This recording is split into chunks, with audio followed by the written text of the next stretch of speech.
तो गैस ये तो शंख वाला कीड़ा है, जिसके पीछे शंख होता है ना, वो वाला कीड़ा है ये, जिसे हम में ना शंख वाली गाय बोलते हैं। हम तो इसे शंख वाली गाय या राम जी की गाय ऐसा बोलते हैं। मतलब इसमें है ना 5-7 है। ये देखो यहाँ पे भी है, वहाँ पे भी है।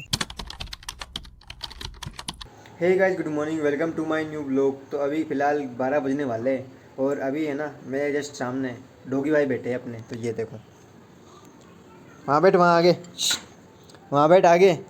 अरे कीचड़ हो जाएगा यहाँ पे। आगे बैठ आगे। देखो भाई, आगे ही नहीं जा रहा, यहाँ पे बैठा है बस, टस से मस नहीं हो रहा है। आगे बैठ आगे। देखो, कदी ना इतनी जगह ख़राब कर दी इसने। तो वैसे मेरे घर के पीछे जो खिड़की है ना, और खिड़की से मंदिर कैसा दिखाई देता है, तो अभी मैं आज आपको बताऊंगा। मतलब एक छोटी सी खिड़की है, ज़्यादा बड़ी भी नहीं है। तो अभी चलते ही खिड़की के पास में, तो मैं ना वहाँ से मैं मंदिर में जा सकता हूँ बिल्कुल ईजीली। तो ये देखो, इतनी बड़ी खिड़की है, तो यहाँ से हम जा सकते हैं। देखो ये खिड़की खोल दी मैंने, इतनी सी बड़ी खिड़की, ये देखो इतनी सी। और यहाँ पे देखो ये मंदिर है, ये रहा। अभी तो है ना गेट बंद है मंदिर के, और है ना रात को खुलते हैं, रात को सुबह। और ये देखो यहाँ पे ना आरसीसी हो जाएगी आज तो। वहाँ पे ना मटेरियल पड़ा है, वो देखो वहाँ पे इतनी जगह है ना, यहाँ पे हो जाएगी आरसीसी आज तो पूरी तरह से। और ये देखो ऐसा कुछ सीन है यहाँ का, बहुत जगह है यहाँ पे ना, भंडारा हो सकता है, लगभग 200 लोग एक साथ बैठकर खाना खा सकते हैं, इतनी जगह है यहाँ पे। ये खिड़की है। तो भाई ऐसी जगह घर बहुत ही कम लोगों को मिलता है। पास में ही मंदिर हो भाई, जस्ट घर के पास में मंदिर है, खिड़की खोलते ही बाबा के दर्शन हो जाते हैं। वो एक भजन भी है ना, जब खिड़की खोलूँ तो तेरा दर्शन हो जाए। भाई और क्या चाहिए, खिड़की खोलते ही बाबा के दर्शन हो जाते हैं। तो कृपा बन रही है भाई, पास में मंदिर आ गया, बहुत ही अच्छी बात है हमारे लिए। और एक बात, खास बात ये भी है हमारे लिए कि मंदिर के पास में ही बहुत बड़ा हॉल भी है मंदिर का, जहाँ पर बहुत सारे लोग एक साथ बैठकर खाना भी खा सकते हैं। तो वैसे अभी मैं जा रहा हूँ अपने खेत पर, और मैं आज है ना चाय लेकर जा रहा हूँ अपने साथ में। और अभी थोड़ी देर पहले बारिश हुई थी, और अभी तो बहुत ज़्यादा धूप निकल रही है। इतनी तेज़ धूप निकल रही है ना कि मेरे को ना बहुत ज़्यादा पसीना आ रहा है, बहुत गर्मी हो रही है। और रास्ते में तो कीचड़ हो गया है, फिसल रहा है, मतलब फिसलने पर रास्ता हो चुका है। तो वैसे एक तो रास्ता बहुत कच्चा है, और ऊपर से ना बारिश हो गई, और यहाँ पर है ना मुरम डाला था, और मुरम की वजह से इतना कीचड़ हो गया है ना, ठीक से तो चला भी नहीं जाता। मेरे को नीचे देख कर चलना पड़ेगा, वरना है ना फिसल जाऊँगा। अभी थोड़ी देर पहले बारिश भी हुई थी ना, तो यहाँ पर रास्ता तो बहुत ज़्यादा ख़राब हो चुका है। और ऊपर से गर्मी भाई, अभी बारिश हुई लेकिन इतनी जल्दी गर्मी हो रही है ना भाई, भाप बन रही है बहुत ज़्यादा, उमस हो रही है। इस गर्मी की वजह से ना बहुत प्रॉब्लम होती है मेरे को। मेरे गर्मी से नहीं होती, बस मेरे को ठंड और बारिश का मौसम अच्छा लगता है, बस 2 मौसम अच्छे लगते हैं। मेरे को गर्मी से सख्त नफरत है। तो मेरे मेरे पैर है ना पूरे ना भर चुके कीचड़ से, बहुत ज़्यादा कीचड़ भर चुका है। ये देखो नीचे नीचे से ये तो गेट तैयार कर दे यहाँ का, ताकि है ना गाय अंदर न जा सके, इसीलिए बनाया इसको। तो वैसे इतनी ज़्यादा गर्मी हो रही है ना, आप देख ही सकते हो मैं कितना पसीना भीग चुका हूँ। ये देखो ना, पूरा है ना नितर चुका हूँ, ऐसा लगता है कि मेरे सिर पे पानी डाल लिया मैंने, ऐसा लग रहा है। ये देखो है ना, बूंद गिर रही है मेरे शरीर से। देखो ये मेरे बाल हो रखती है, एक तो मैंने बाल बड़े कर लिए ना, और एक तो बालों की वजह से बहुत गर्मी हो रही है, मेरा चलने का मन ही नहीं हो रहा, इतनी गर्मी हो रही है। तो गाइस अभी मैं फ़िलहाल खेत पर पहुंच चुका हूं, और चाय मैंने दे दी मम्मी पापा को, वहां पर बैठे हैं वो। और ये देखो पसीने में कितना भीग चुका हूं। मेरे को लग ही नहीं रहा है कि बारिश हो रही है, ऐसा लग रहा है कि गर्मी तप रही है बहुत ज़्यादा, गर्मी का मौसम चल रहा है। जबकि थोड़ी देर पहले बारिश हुई थी, लगभग 20 मिनट पहले, और अब देखो कितनी गर्मी हो रही है, मैं पसीने में भीग रहा हूँ।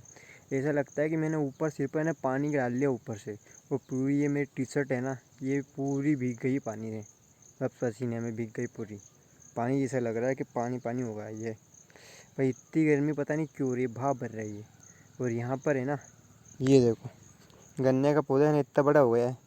फिलहाल 3 है इसमें, 1 2 3 3 है इसमें। तो सोयाबीन काफ़ी बड़ी हो चुकी है, ये देखो हो गई ना, लगभग 7 इंच की हो गई, 7 से 8 इंच की, इतनी बड़ी हो गई है।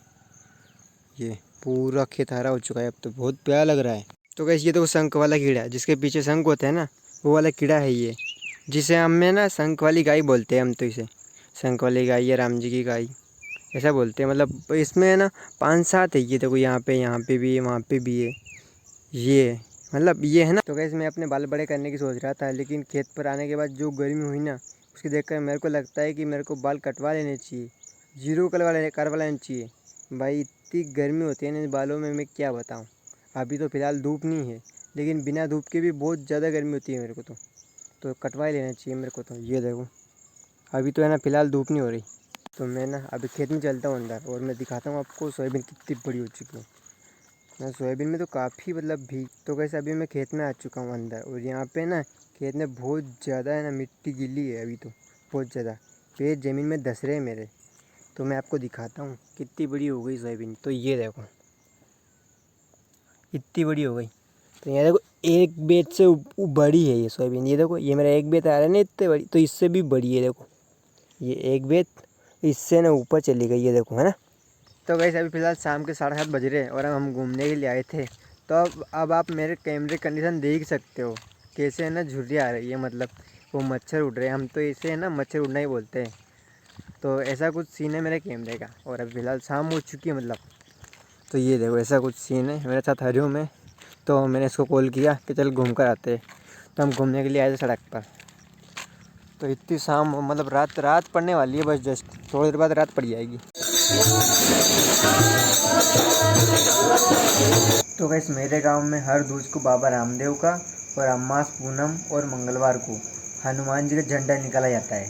तो ये रथ आपने देखा ना, इस रथ में है ना हनुमान जी की तस्वीर लगाई जाती है और हनुमान जी का झंडा निकाला जाता है। ऊपर है ना रथ के ऊपर एक ध्वज होता है, इसको पूरे गांव में आसपास निकाला जाता है। और हनुमान जी के यहाँ पे आरती होती है। और जब दूज होती है ना, दूज के दिन बाबा रामदेव के यहाँ पे आरती होती है और बाबा रामदेव की तस्वीर लगाकर उनका झंडा निकाला जाता है। तो ऐसे ही होता है बस, मतलब कि अमास और पूनम, मंगलवार और दूज, ये 4 होते हैं ना, इन चारों दिन में निकल जाता है। अगर ये लगातार आ गए तो लगातार झंडा निकालना पड़ेगा। और अभी फ़िलहाल मैं अपने घर के बाहर बैठा हूँ क्योंकि घर वाले सो रहे हैं अंदर। तो कैसे मेरे घर के पीछे पुराण का पाठ चल रहा है। तो एक अध्याय होता है रोजाना, तो है ना माइक लगाते हैं और माइक में ना पाठ करते हैं पूरे एक अध्याय का। तो यहाँ पर है ना आसपास शोर होता है, तो इसलिए मैं अपना व्लॉग शूट नहीं कर पाया। तो इसलिए मैं अब इतनी लेट शूट कर रहा हूँ आज, वरना उस झंडे के बारे में आपको बता देता पूरी जानकारी। उसको बहुत सालों पहले बनाया था, मतलब 3-4 साल हो गए उससे पहले बनाया था उसको। और अब उसको निकालते हैं, ढोलक ढोलक होती है और ढोलक के साथ में झाल मजीरे बजाते हैं, भजन गाते हुए पूरे गांव के आसपास चक्कर काटते हैं, एक राउंड पूरा करते हैं।